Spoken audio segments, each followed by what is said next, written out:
So, for the seventh year running, I'm joined by Duarte to cover the Academy Awards, or as it is known this year, Conclave in LA.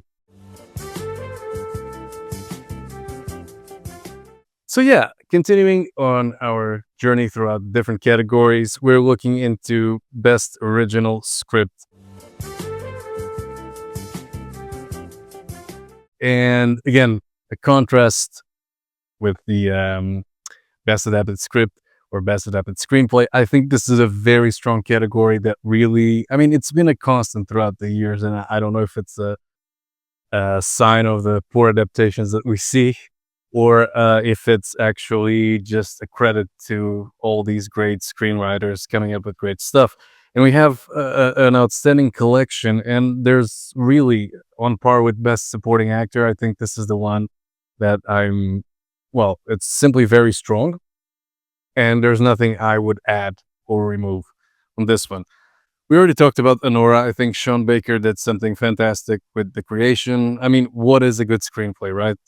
That's TVD, or there are very variations on that answer. But if we start with Honora, which I predict to be the winner, actually, I think Sean Baker, again, we went wax lyrical on the movie. I think he did something fantastic considering he's always covering similar ground with his movies. He created very strong characters. Your take on this one? Yeah, same. I mean, I've been seeing some of his stuff for a while now. I think Tangerine was Yeah. a big one. Then Yeah. Florida Project. Torres. Red Rocket was the only one that I haven't seen. Okay. And obviously they all share similarities in style and very much so in substance, really. And yeah, I mean, it's hard to nitpick the bits that make a great The dialogue, the description, but I think on all those fronts, all these movies capture that, and I think it's terrific. I would only add probably The Seed of the Sacred Fig to this list, a movie that I think you'll enjoy, particularly considering the themes. But that's adding, not in lieu of anything else. And I think Honora, look, if it's the winner, I think it's very well deserved. Yeah. And Sean Baker really did something fantastic. Ditto with The Brutalist and Brady Corbett and Mona Fastfold, Yeah. his wife, who's now directing a movie this year. Yeah, he's writing with her as well. Very interesting roles. Again, I think these two, if we go back to the three movies that made a great impression, like Conclave, The Brutalist, and Honora, I think these two share that similarity of well fleshed out characters that make you connect with a believable dialogue. I mean, they mix storyline and relatability, and I think these two movies have share those similarities. I think one of the things about The Brutalist and some of the other elements or other nominees on this list is the potential Jewish backlash, right? The focus on mainly Jewish characters in light of current events. So we're talking about The Brutalist, The Real Pain, and September 5. Three titles that may suffer from the current, or may suffer with the current political climate. But we already covered the first two. A Real Pain, we covered to a very large extent. I think A Real Pain is terrific. I had some issues with the movie. Sometimes Jesse Eisenberg, maybe it's what you were saying before, right? About him being a bit awkward in real life. I think sometimes he forgets how people act. He kind of reminds me of Mark Zuckerberg. Like, this is the turn to be human. And I think that's one of the flaws, or one of the things that holds back A Real Pain. I don't know if you experienced that whilst watching the movie. No, I mean, I totally see where you're coming from. I just don't think it applies to every character or every moment. No. And one of the things why I think I credit so much Kieran Culkin's performance is because he breaks away from that and he just sort of like presents a counterpoint to that sort of like stale, awkward Yes. writing or unfolding of an action that takes place in the film. And I don't know if you noticed this, but I found the movie to be, and again, the other thing that made or prevented from this movie making my top 10 list of the year is that the movie is very tentative in some aspects. For example, like the movie always hints that, oh, finally we're going to deal with grief. But much like the characters, maybe that's the purpose, but it never really gets there, you know? Know what I'm saying? I think the movie is like, not there. So constantly teasing this back and forth. And what you say about the Brutalist, and a lot of people say about the Brutalist about being rushed, I felt that the ending and the third act is quite rushed. We get a solid build up in the first half, and then it's like rushed. And this, I think this side of Jesse Eisenberg not being able to, But it's satisfying enough, though. it is. I also go back, interestingly enough, if we're splitting, just moving to a different film that's not the risk. But if we go into Sasquatch Sunset. I'm Still Here, Yes. I also felt that the last bit when she's at an older age feels slightly rushed and feels slightly like Too many endings. but it felt still satisfying to me. I think Yes. as long as it delivers on you being able to leave the room with at least the key questions answered, or at least even when it's ambiguous, it leaves you to imagination for you to be able to pin these things together, right? I'll give you that. But still doesn't take that awkwardness that Jesse Eisenberg brings. And I mean, kudos to him. First nomination as a screenwriter. He was obviously nominated for his role as Mark Zuckerberg. It wasn't intended. And he he always goes above and beyond, and like talking about out of the ordinary projects, Sasquatch Sunset, which I was recommended to watch, and it was interesting to say the least. So definitely something, a credit to him as an artist. And actually, I would have him as the category of best lead actor, but we'll get to there in a bit. Well, I think the two other titles that we barely touched, but we will now, is the September 5. I don't know if you've seen it yet, no, man. but I think you will enjoy it. I think it's, again, an example of how a movie that, back to the biopic, it's very colored by numbers, very by the book, there's nothing out of the ordinary about its execution, but it somehow works and somehow is terrific in what it tries to convey. I don't know if you're familiar with the story. What it entails. Sorry, yeah, gives away a bit of our Argo vibes a little bit. But yeah, I do. Yeah, it's interesting you mentioned it, because I thought about Argo whilst watching the movie. I think there's no light, the light side like they have the montage in Argo, and I love the Argo, but this one is much more concise, and I think Peter Sarsgaard and the other guy, whose name I forgot, they just bring like a lot of tension, and special credit to the German actress in the supporting role, whose name I also forgot, but she is kind of like the glue. I'm not going to give anything away because you haven't seen it. I think it's a very solid script. It was the Hollywood Reporter had it as the front runner for Best Picture. I don't think so, but it's still, especially, I think you'll appreciate it more because it's a movie that reminded me of Vantage Point. Okay. The beginning. Okay. First sequence. It's very good.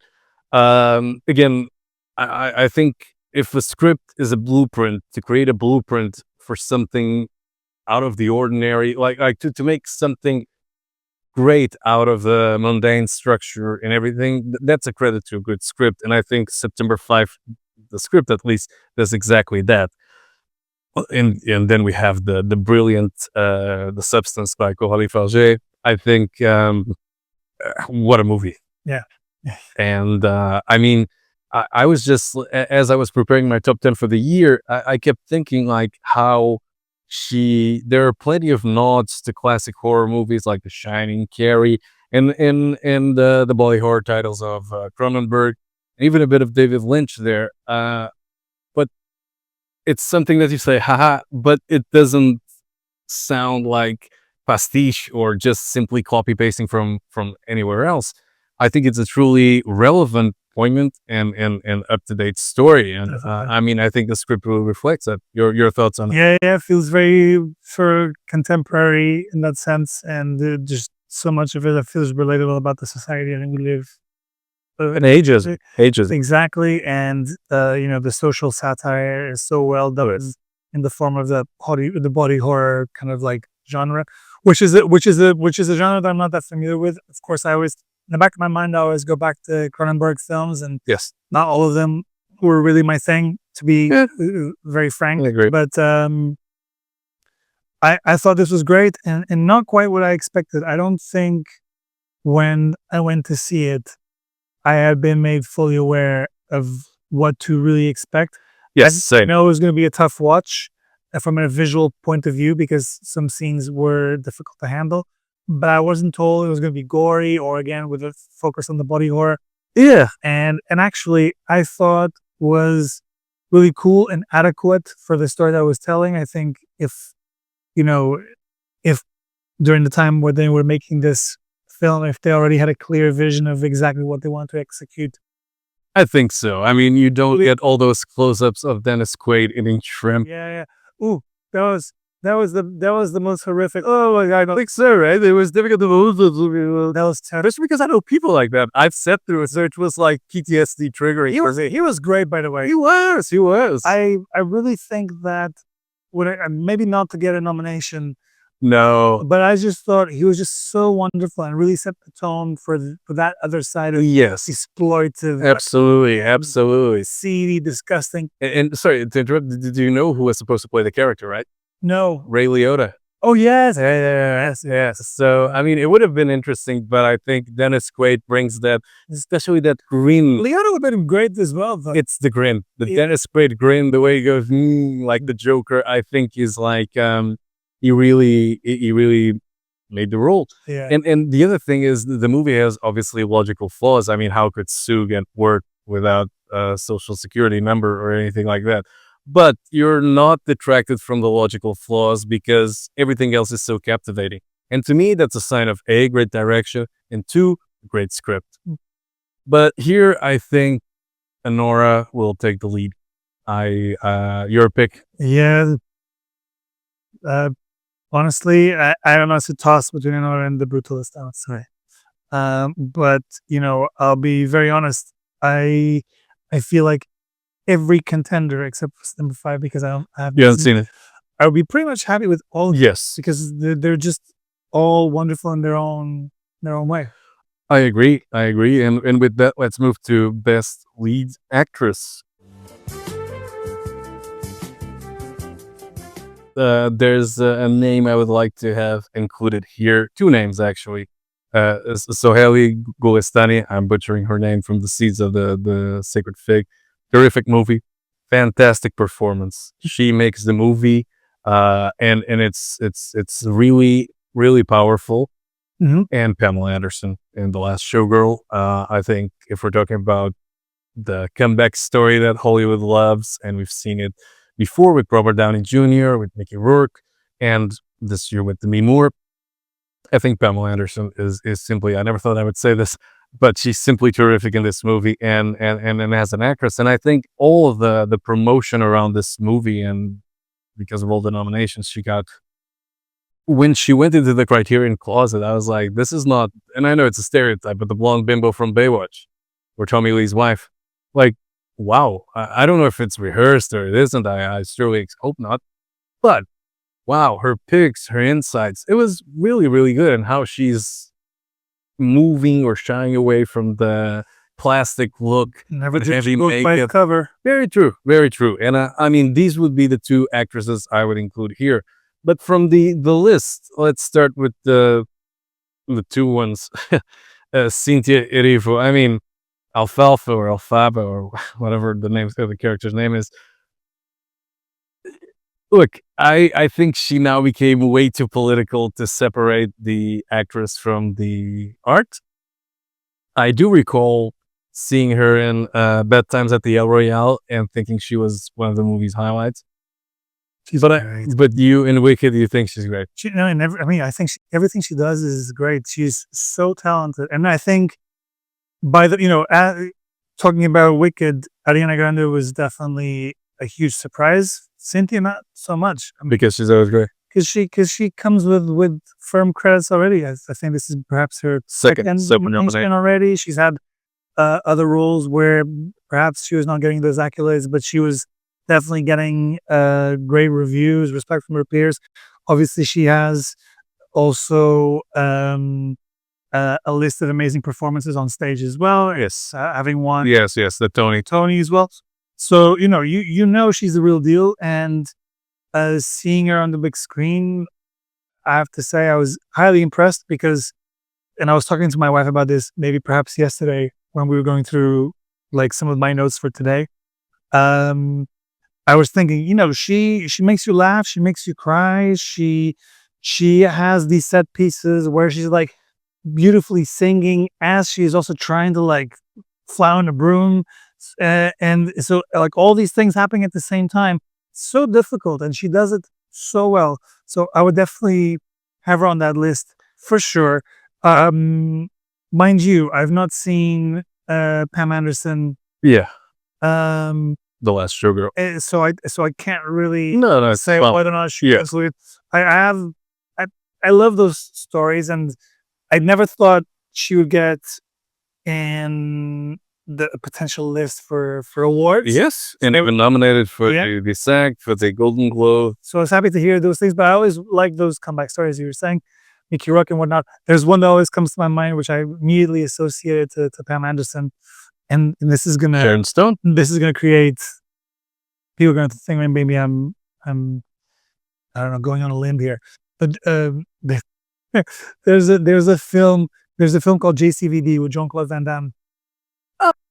Yeah, of course. Yeah. He's so wonderful in that film, and he shows a side to him that no one would ever expect. Because like you, and creating this sort of like stereotype of The image, Anderson. yes. Exactly.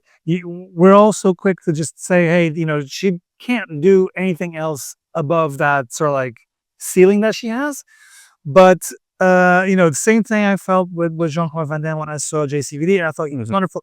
Now the similarities I think is because both of them could be considered comeback stories because at the time JCVD was also not doing so well in his career. Yes. And they gave him a little bit of a bump, especially from critics who were also very surprised when writing their own reviews. They were all saying like, never thought he had it in him. Yeah. Same thing with Pam Anderson. And then the other similarity is that some of these roles, particularly JCVD's one, is very close to real life. Pam Anderson, obviously, it's not about her, but there are very close. There are very Yes. parallels. Yes. Right? And I'm thinking like about the JCVD, Charles Bronson, for example, in The Indian Runner. Beautiful movie, great performance. Burt Reynolds, Boogie Nights. So sometimes you do have these actors that were associated to something for such a long time, and they keep getting associated to that. And now they have a breakthrough, and that I think it's terrific. But focusing on the people on the list. No, but so it just I hope that with Pam Anderson though, this ends up opening up more career opportunities for her, because it'd be nice to see what she does next, and if she can keep it consistent. As opposed to Mickey Rourke, like Downey Jr. up, Mickey Rourke didn't go so well. I think also, what was it? Dwayne Johnson has just been announced as the lead in the next Scorsese movie, one of the many Scorsese movies. Okay. With your favorite actress and the highlight of The Brutalist, Felicity Jones, and I like her as an actor. I know. And Leo DiCaprio. So I mean, Dwayne Johnson is another one who, after all the bombs, But you know what?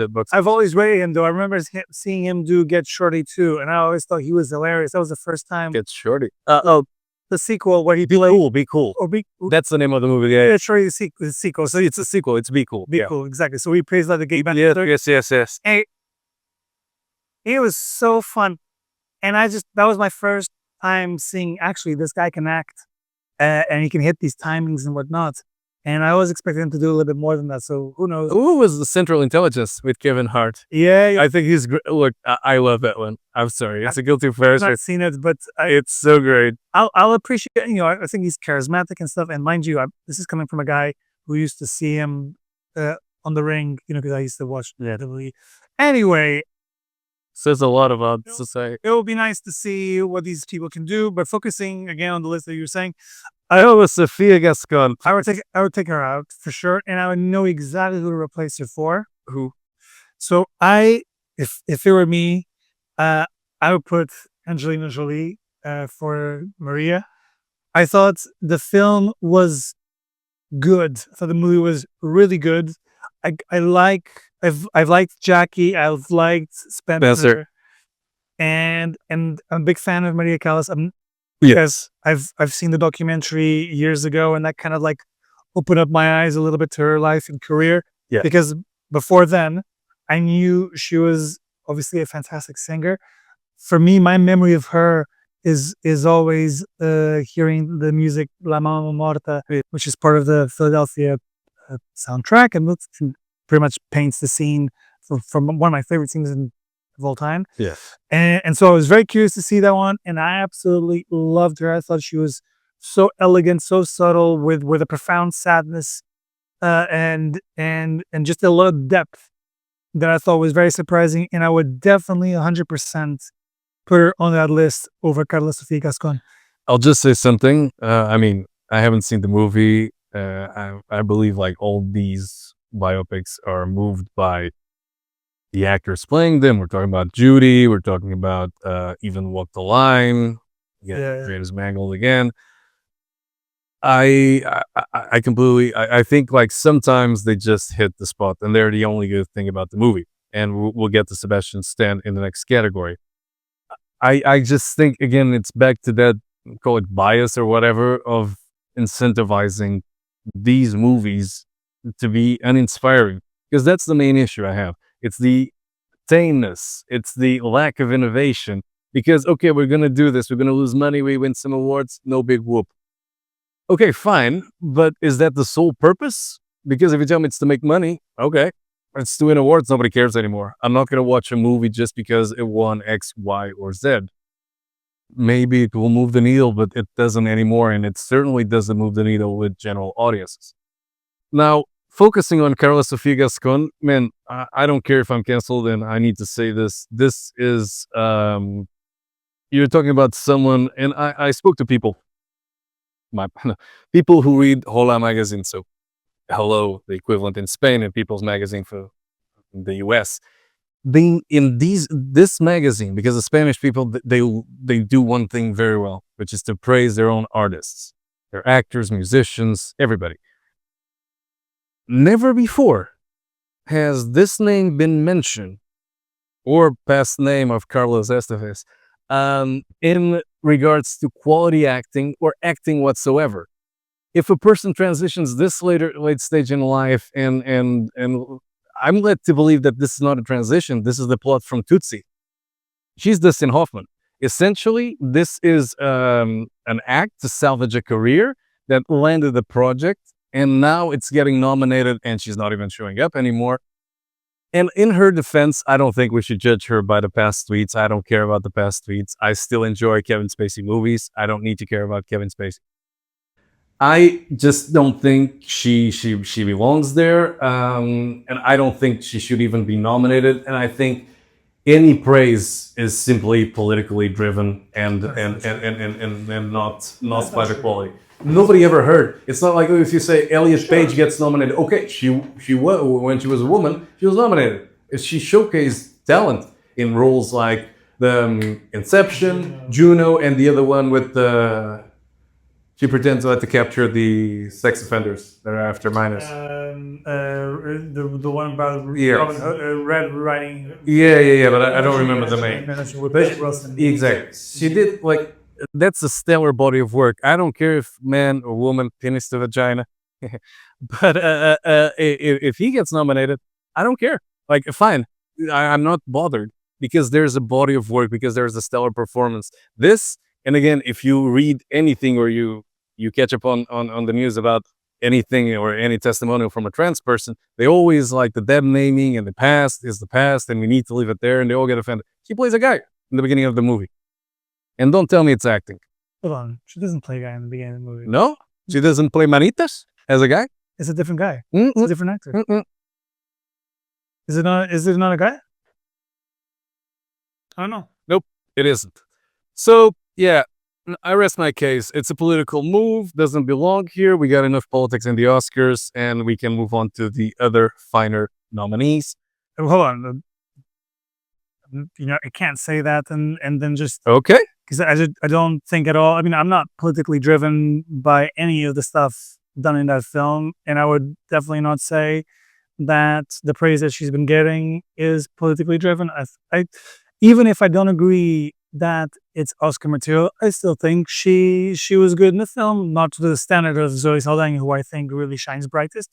But Or Selena Gomez. but I thought no. So I mean, you're downplaying these things, but I actually think she did a good job in the film, and definitely, yes, I've never heard of her up until recently. I thought it was quite cool actually to have someone who came out of nowhere and No, out of nowhere. We're not talking about for me, Hang Yor, who've never acted before in his life. no, I'm saying for me, Yeah. I've never heard of this person. Nobody has. Oh, okay, so it came out of nowhere. No. Nobody has. That doesn't mean they haven't done any acting, and they have. Okay, She did. who I mean, who knew about Fernanda Torres before this movie? A lot of people. I mean, a lot of people in the Portuguese and Brazilian community. That's enough. You told okay. You're not being no, but that's Let's ask Spanish people if they know Carlos Sofia Gascon. you're not. Yeah, but she is not getting half the praise that Fernanda Torres is getting, And rightfully so. okay, sure, because she's amazing, but that doesn't mean that because no one knew about her or knew the extent of her quality. I mean, you say that, but even amongst people of our group who are Portuguese speaking or from Portugal that has a big connection to Brazil, most of these people don't know who she is. Yeah, and but what I'm saying is she was known in Brazil as being a soap opera actress. and a comedian. Yeah, she's not known anywhere, not even in her native Spain. That's what I'm saying. I'm saying it's not that far removed from that situation. That Agree to disagree. anyway, I don't think I'm not politically driven by any of it. I really don't care about those things at all. And No, then neither we should. We should be praising quality and artistic achievement. Sadly, that's not how the world works. And I think this has been just a reflex, not of Hollywood, because it extends far beyond it. Just a knee-jerk reaction. Let's finally do this. And like, it's a middle finger to Trump. It's like when, for example, if in 2016 Hillary had won, you'd have La La Land as the Best Picture winner. And that's a guaranteed thing. So these things are politically driven. And Moonlight won as a middle finger. That's why we had crappy winners year after year for most of Trump's first term. And and with the exception of Parasite. And we'll keep having them with the exception of this year, because that's exactly how it works. It is politically driven, and her nomination is just that, politically driven. It's like, look, progressive. Ta-da, pat on the back. What's not progressive let's talk about Fernanda Torres then. Look, she was a soap opera actress. She's also the daughter of a fantastic actress, Fernanda Montenegro, who was robbed in 1999. Central I've Station. not seen it. I know. Yeah. That. And she may be a soap opera actress and did some funny things, but here it's like, it's a caliber of acting that I said this on my review. It combines Sissy Spacek and Jack Lemmon from Missing into one, and it is a movie. And this is something like, as opposed to what happened in Chile, we study that, we know about that, but this is something that's closer in the sense of closer to us, in the sense that we heard it or we studied it at school. And then to see this portrayal and to see her, everything about the movie and about her is just wow. I mean, again, talking about opening scenes when she's like swimming and she sees the helicopter and they were throwing dead bodies, or sometimes people who were still alive, into the ocean. I mean, that was already woof, like not whoa, but like an emotional punch that that's some proportions, but it's it's a very subtle movie. And I think, look, back to what you were saying on the multiple endings, I agree that diminishes the movie a bit, because it feels like, and then another epilogue, and the epilogue to the epilogue, and just a bit more. I mean, there were bits about it that I really enjoyed. I think obviously having her mother playing herself, yes, that was really cool. And actually, she did it. She's obviously silent throughout those scenes and whatnot, but everything is so on point about that. So I think that really added some value. But again, it felt a bit rushed. It felt a bit like they were trying to string things together and didn't quite work. I also had one very small note to make. when we move on to Best I actor. guess no when we move on to like 2013, I think the kids are obviously Oh yeah. older, much older, so they went from being little boys and girls to men and women, and she looks pretty much the same. The makeup, I thought, Yeah. I mean, it's a very small note, Yes. but Yes. it throws Yes. me off a little bit because I was hoping that at least some work would have been done in that to make her look a bit more. Mature. Yes, exactly, a bit older.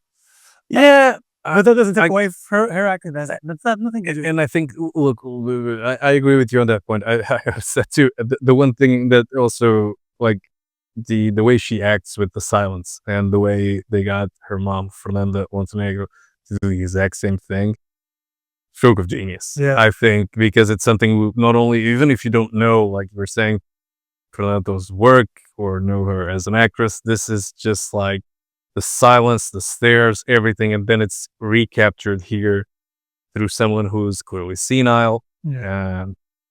And I just thought it was a very moving moment, very moving. Yeah. Regardless of the continuous epilogue to the epilogue, I think, look, she's truly a deserving candidate, and it really depends on how the international community will vote. This would be to correct a mistake from '99, the way I see it. Who did she lose Gwyneth to? Paltrow. Oh. Yeah. Okay. Yeah. The weepy speech. I think, but this is a three-way race between Torres, Demi Moore, and Mikey Madison. And with Demi Moore, I think, look, we covered comeback stories, and I think there's boldness beyond the gore and everything, like, and I'm not being ageist. I don't care. People do whatever they want, but the fact that look, I don't look. She had cosmetic surgery, but like, my body's not like. It doesn't look like what it did. It doesn't look what it did when I did Striptease in '96 or any other similar title. And it's that level of confidence of acting and something that transcends all that, because for the first time, I think this is a very relatable character in terms of aging and relevance, much like DiCaprio's Rick Dalton in Once Upon a Time in Hollywood. The topics or the themes. Yeah, I mean, it's different in some. I mean, I feel that as a male audience member, there are things that obviously I can't Yes. understand. Yes.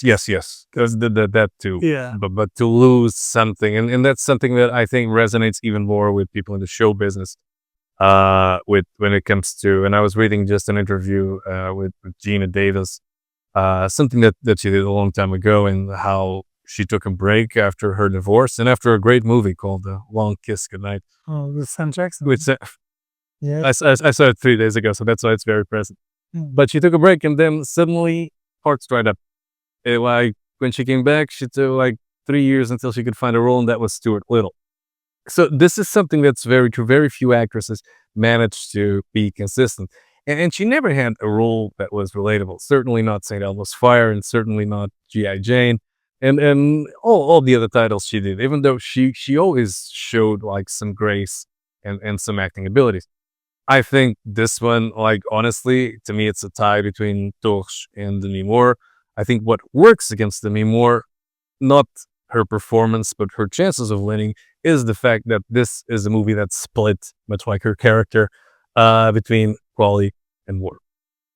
And yeah, I think this may hurt her chances. But I mean, we talked about the movie, The Substance. What is your experience or watching Demi Moore movies? I mean, I've always sort of like enjoyed seeing her on screen, regardless of what movie it was, if it was an action film or a comedy, or I don't remember necessarily like a rom-com. I always feel like there was always some tension. Indecent Proposal? So so I was going to go into that, whereas Decent Proposal is probably the one that I always associated to, because I always thought it was like quite thought-provoking. I liked her role and the chemistry with Robert Redford as well. Ghost? Rom-com? Ghost, I've not seen Ghost, which is a big fail. I don't really get the appeal of the movie. Look, I get it. Sometimes movies come out of nowhere, like in Paris. No. And they just capture people's attentions and the zeitgeist and all that stuff.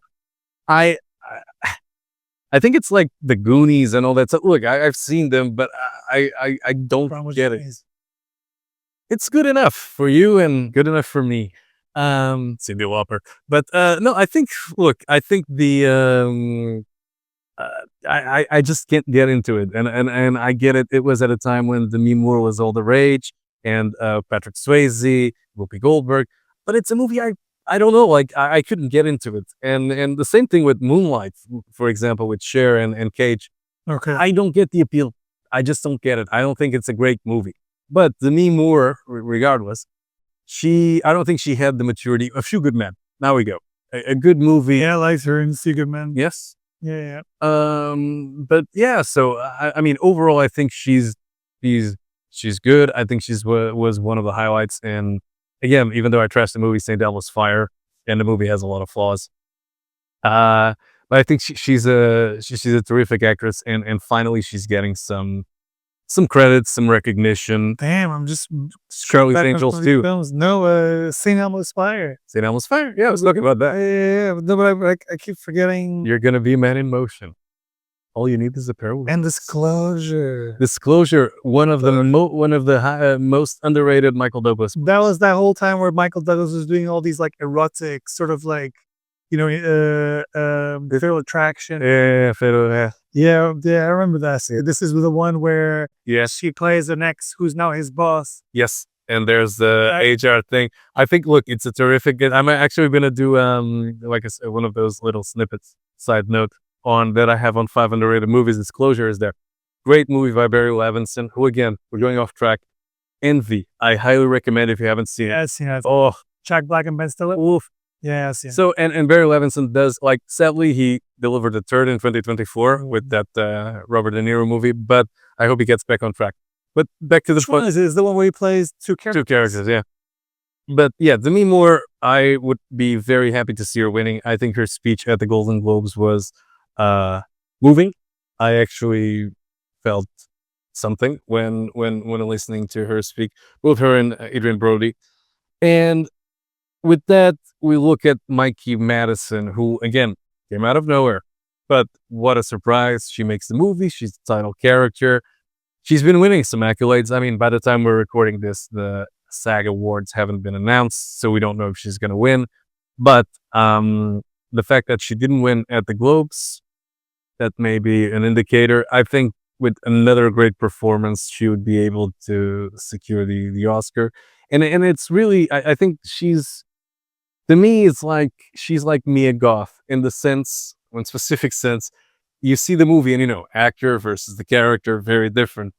But it's even more different, and I know she plays a surfer, but it's so different when you hear her talk and describe things and all that stuff. And I just think, well, there's a lot of soul in there, and I think potentially with a second role, she would be able to get the Oscar. But if she gets it for this one, again, no issue. I think I am predicting she's been having a bit of because she had very small roles, but all in great projects, right? I remember seeing her in Once Upon a Time in Hollywood, but she had maybe one or two more. That's right, she was there. Yeah, like Sydney Sweeney and Austin Butler, like Tarantino. Like he's a scout for good young talent. But yeah, I think she had maybe one or two other projects that really went under the radar, small roles, but already saying basically, hey, these people are paying attention. Yeah, to Mikey Madison. Yeah, exactly. And so it's cool that she's been getting more opportunities. I guess this one being obviously a highlight.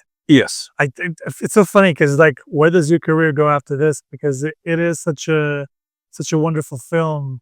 It is, but I think, like, look, I think you've seen it with actresses like Jennifer Lawrence, and I'm saving that for my recommendations of 2025.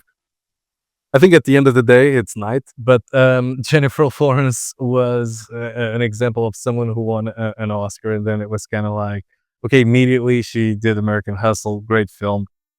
And then, she had a few, didn't she? She did. She had one or two. Joy. Joy was a bit of a letdown, and then the one with the whole great cast with DiCaprio and whatnot. about the end of the world. That was also weak. No. But what I mean is, she had Silver Linings Playbook. She had a Yeah, few. no. What I'm saying is, in terms of the quality of her work post, and I believe post Oscar win, or even like post recognition, they were a bit iffy. So you're asking me where you go from here. Hopefully not the same way as Jennifer Lawrence. I think you're being too harsh. I think she's been able probably. I mean, if we had time to do the research now, I think I'll be able to find at least one or two good movies after she won the Oscar. No hard feelings. No, but I mean, that's it. Actually, you know what? I really appreciated what she tried to do with that film. Yeah, because it's very different from what she was aiming as a sort of like a serious actress and or whatnot. Yes. And the fact that she was, exposing herself to that level of silly, Literally exposing herself. I thought good on her for taking a gamble with that film. Fair enough. I think Mikey Madison, on the other hand, like there are great things ahead. Your prediction for the winner? I mean, I'm gonna say my heart is with Fernanda, but I think Demi is gonna take it home. Same. But my heart is with Fernanda. My 12-year-old self is with Demi Moore.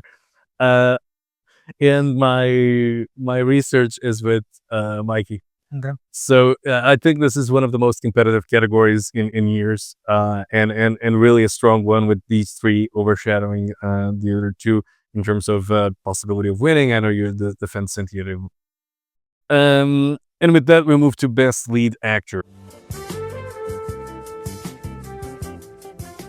There's possibly, I would add Jesse Eisenberg to the list. I don't think it was a very, very strong year, and other than Timothée Chalamet, who just annoys me, I don't think there's like anyone here that like I think everybody's great. You obviously seen Sing Sing, so Coleman Domingo is a highlight for you. So good. And for example, I think like both Ralph Fiennes and Adrian Brody, the two candidates, but I think Brody has the upper hand. I think they're both great. Ralph Fiennes obviously has been long overdue for an Oscar. He's like, again, what a character building everything together and bringing all that vision that we already talked about elevating a pulpy material into something more. And he's part of it, not just the script, not just the ambience, everything. And I think it's just fantastic. Adrian Brody, obviously great. To me, it's a role that surpasses The Pianist. Yeah, in my opinion, I think it's better. It's just let's just get down to it. It's two-time Oscar winner Adrian Brody. And one of the things, one of the things I would like to say is about Sebastian Stan, and I think this was something that I didn't bring up when we were discussing Jeremy Strong's nomination as Roy Cohn. I think, look, The Apprentice has a lot of issues.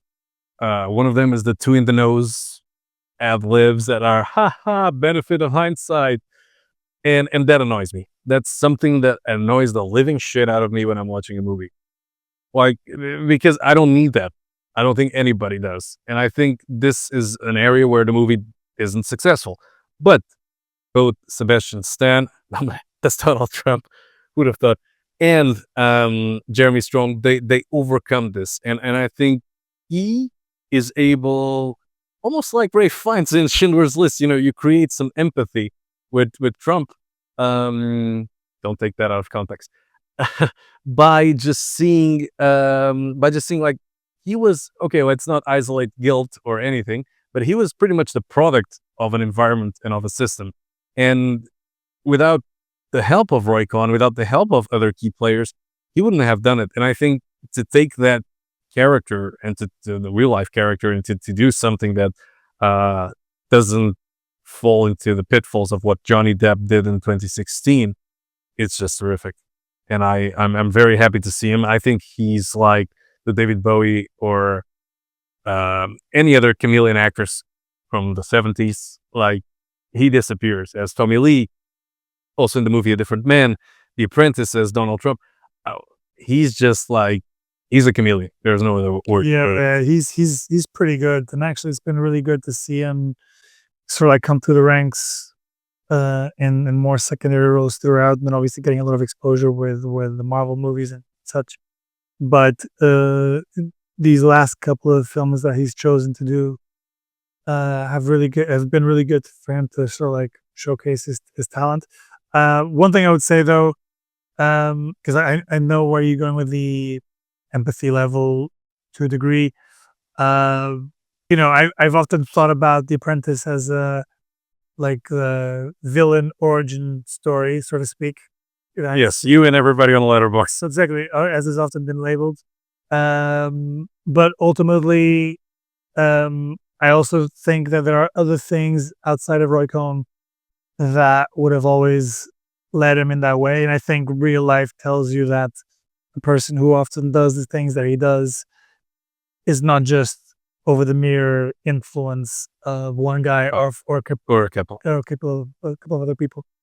So anyway, and now this is getting into the political side. Yes, that we said that we would avoid.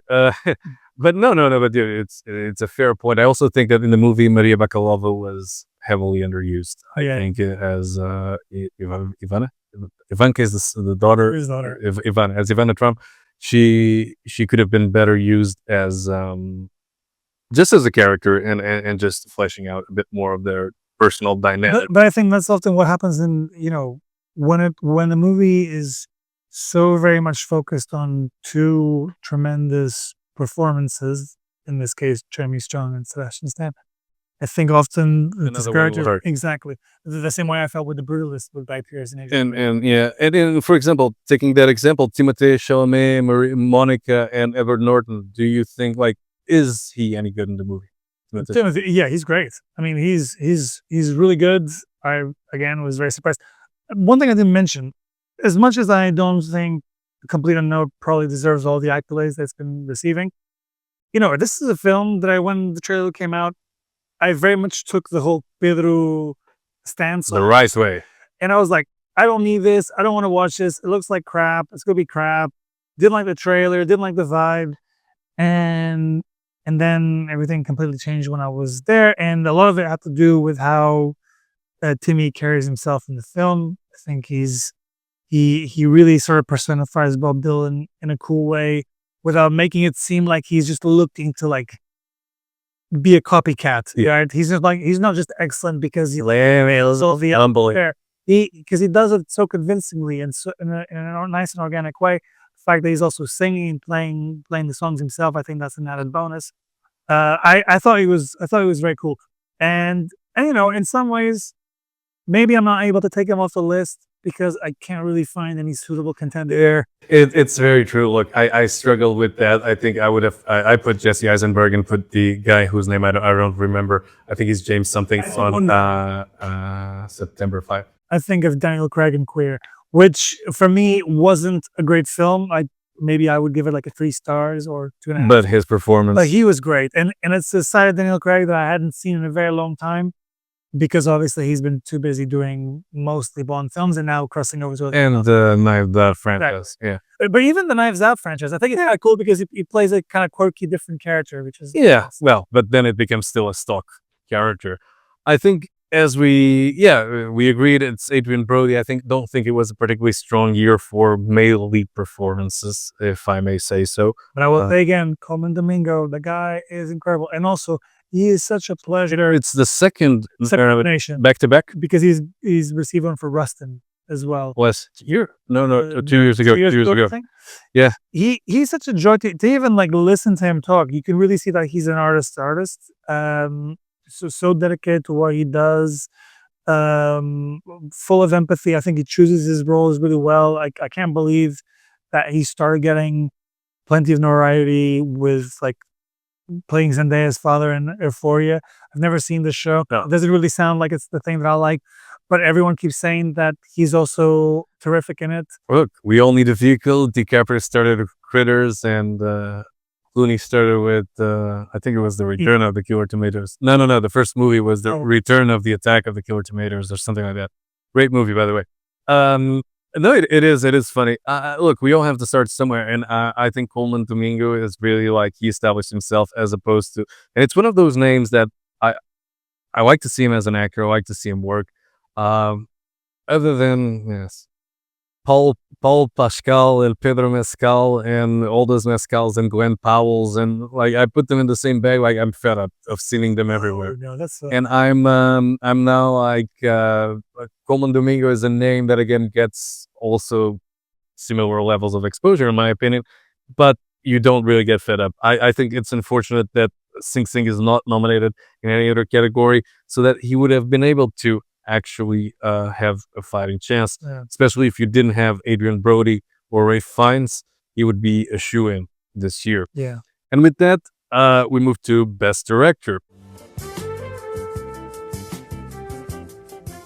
Look, it's difficult to predict this one. I think it's going to be a split year between Anora, Best Picture, and Brady Corbett, Can we Best go? Director. Can we go just by staying one of the obvious things? Some of the omissions here were absolutely Denis Villeneuve, astonishing. Edward Berger. Yeah. Absolutely, yes. No, I agree. And look, we talked about Sean Baker, Brady Corbett, and Crowley Forget enough. Let's talk about the other two and the omissions. James Mangold. Again, I'm not beating. Look, I know. Listen, we can skip this because both you and I. no. But the guy, like, are we forgetting that 130 million write-off that was Indiana Jones 5? And he did great movies in the past. Sure. Copland and what was I like 310 to Yuma. 310 to Yuma. I love what he did with Logan as well. Fair enough. I think it's a fantastic film too.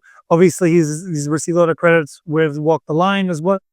But listen, I think, you know, I'm obviously more I'll give more favorable reviews of A Completely Unknown than you will.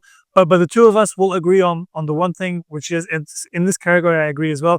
Yeah, we'll take him out, especially with the names that were left out. We'll fight on the shames from your side. No, so Edward Berger is like the obvious one. Yes. I think it's incredible how a movie like Conclave receiving so much praise, getting so many accolades, obviously being standout in pretty much every category. He was not nominated for anything. Yeah, so I can't make sense of that. No. Then the other movie that I also am very surprised with, the other director is Denis. So I also think that's very surprising, given the magnitude of a film like if I may say so, it supports the Lord of the Rings type trilogy because Peter Jackson wasn't nominated for The Two Towers. Okay, so this is kind of like it doesn't justify anything. Let's see if it pans out that way. Let's see. But I'm honestly those two I am very, very surprised. I would add Walter Salles to the list. Yeah. I wouldn't mind seeing him also featured in that list. And also Muhammad Rasulov. You haven't seen the movie yet, but The Seeds of the Sacred Fig, I would have added him too because of the way the movie was made, like in secrecy, everything. I think if they make a documentary, that stuff will win Best Documentary because the making of that movie is on par with the quality of the movie. Like it's as exciting. Yeah, exciting is the wrong term, but I've heard a story to it. It's quite quite tell. And so I would take James out. I would take Jacques Audiard out for sure. And also for me, you know, having Greg, I'm missing his surname now, who directed Sing Sing. You know, but again, I think I understand. In some ways, I understand why he's not there. I'm not incredibly surprised, given how it failed to also be mentioned in other categories. But you know, it's a deeply personal thing for me. It was the movie that, as I said many times already in this podcast, it's a movie that has moved me the most this year by far. Probably if I look back at the last 10, 15 years, is going to be part of a top 5 films that have stirred a lot of emotions in me and that I would always go out of my way to recommend to people to see it. Yeah. So definitely go with that. I agree. It's a semi-perfect list. And your pick for winner, Corbett, Baker. Probably Brady Corbett.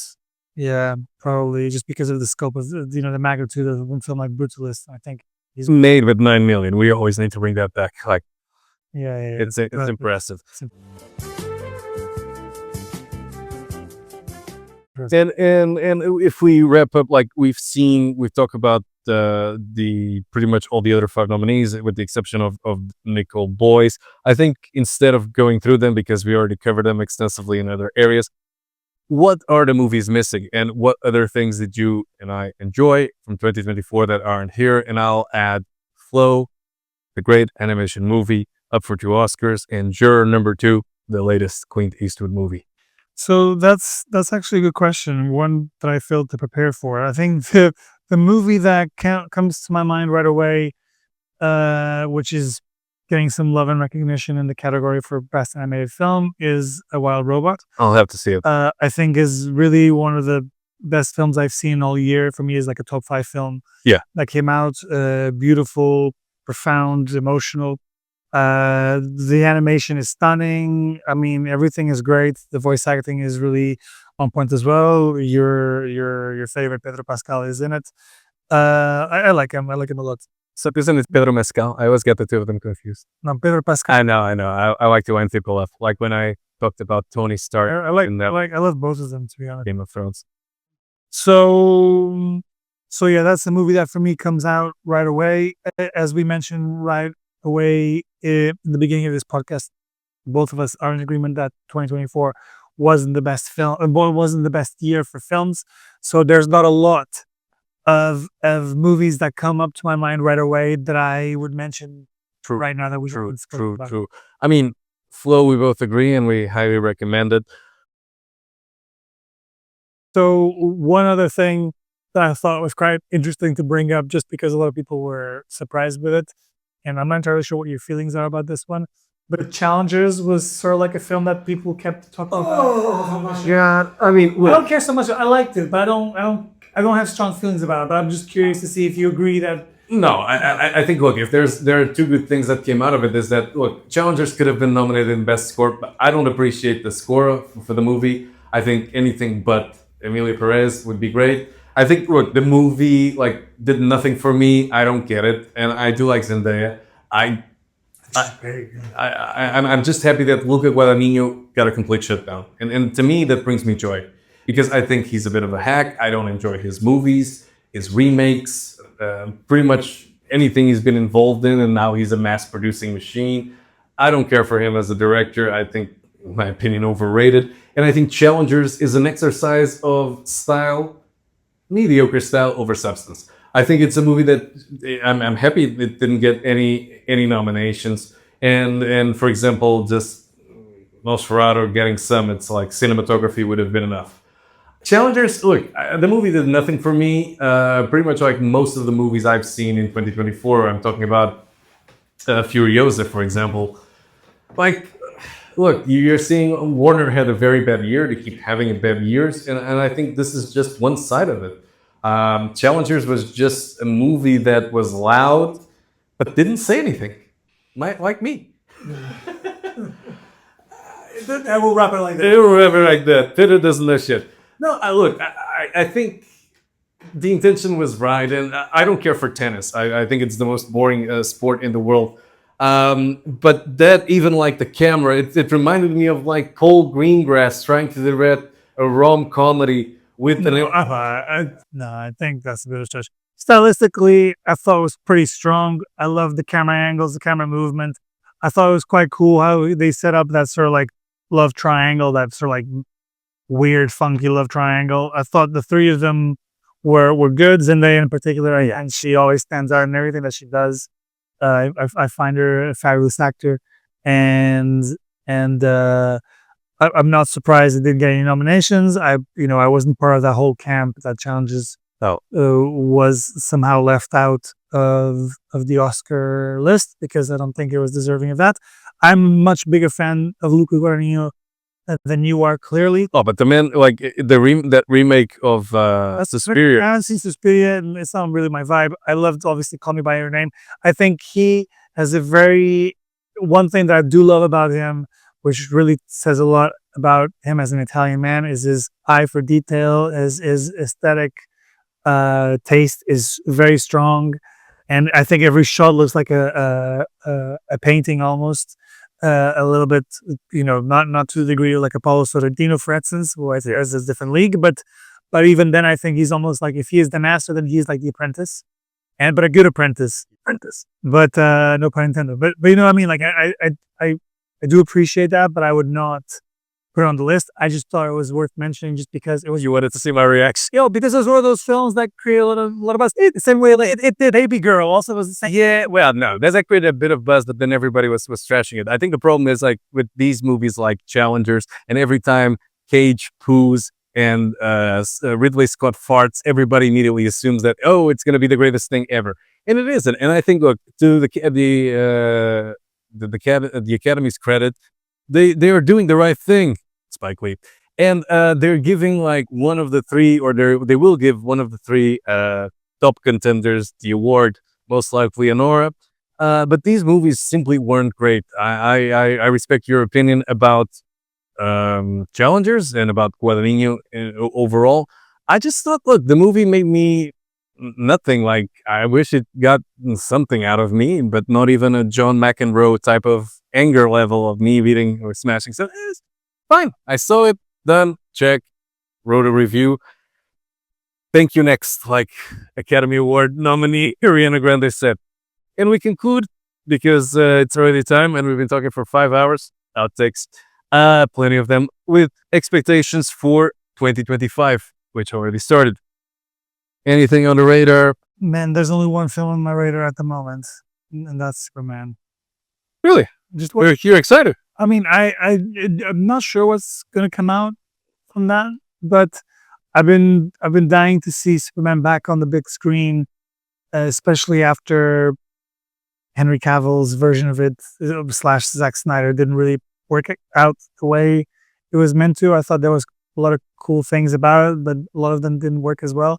And me being a huge fan of the character, of being such an important part of my life as a bit of a geeky guy, that's definitely one of the things that I'm curious to see. And, I've liked the stuff that James Gunn's done before in the past. I look forward to seeing it. It's going to be a very different tone to what Richard Donner has done, even though obviously there's going to be a huge contrast to Zack Snyder. And Bryan Singer. And Bryan Singer as well, exactly. Did you like Brandon Routh? Sorry, oh no. Yeah, I did, but I thought he did. I thought he did his utmost best to play Christopher Reeve, exactly. Speaking of Superman's story, best documentary at the BAFTAs. What a movie! Yeah, what a movie! I love it. I would just say that, look, I don't share that optimism. I did see all Superman, like the Christopher Reeve ones and Bryan Singer and the first Man of Steel. Mm-hmm. It's not on my list just because it looks like, again, they're treading back to someone playing Christopher Reeve. I don't have great expectations. I have a few notes, and maybe you'll share or add them to your list. But Mission Impossible 8, speaking of blockbusters. Now, Paul Thomas Anderson's new movie, Sling Song, Die My Love, Jennifer Lawrence is going to be in it, by Lynn Ramsey.